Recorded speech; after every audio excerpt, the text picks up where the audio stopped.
Price the lord, hallelujah. പ്രിയ സഹോദരങ്ങളെ, ശരിക്കും മെയ് മാസത്തില് മാതാവിന് പ്രതിഷ്ഠിതമായ ദിനങ്ങളിലെ ശനിയാഴ്ച അത് വളരെ പ്രധാനപ്പെട്ടതാണ്.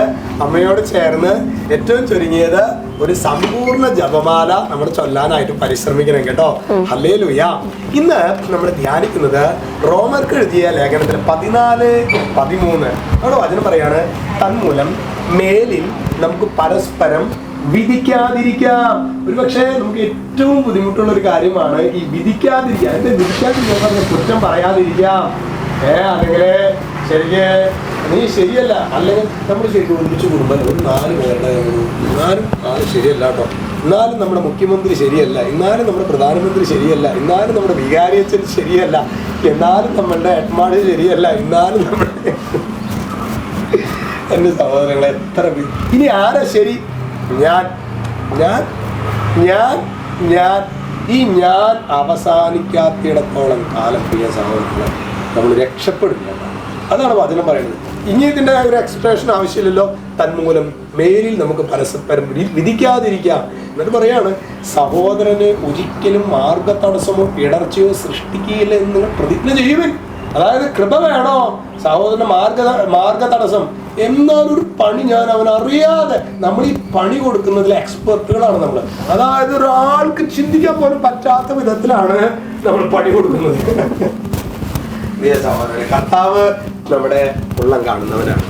കർത്താവ് നമ്മുടെ ഉള്ളം അറിയുന്നവനാണ്. ഞാൻ സെമിനാറിൽ പഠിക്കുമ്പോൾ ഒരു ചമ്മാച്ചനുണ്ട്. ആ ചമ്മാച്ചൻ നമ്മൾ ഭയങ്കര ബുദ്ധി രാക്ഷസനൊന്നല്ല, വളരെ സിമ്പിളായിട്ടൊരു മനുഷ്യനാണ്.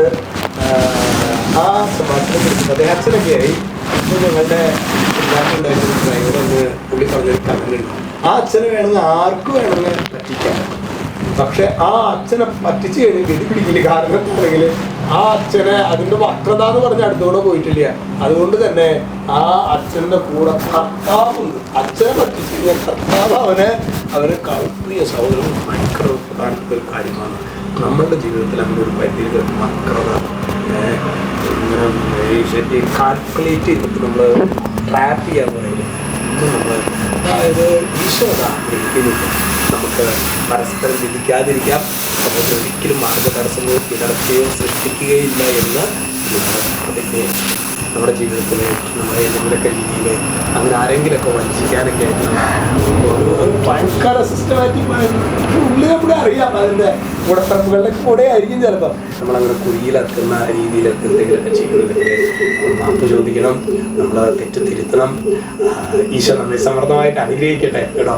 ഈശോ സമൃദ്ധമായിട്ട് അനുഗ്രഹിക്കട്ടെ. രക്ഷിതാവായ യേശുക്രിസ്തുവിന്റെ നാമത്തിൽ ആശീർവദിക്കുന്ന ഇപ്പോഴും എപ്പോഴും എന്നേക്കും. ആമേൻ.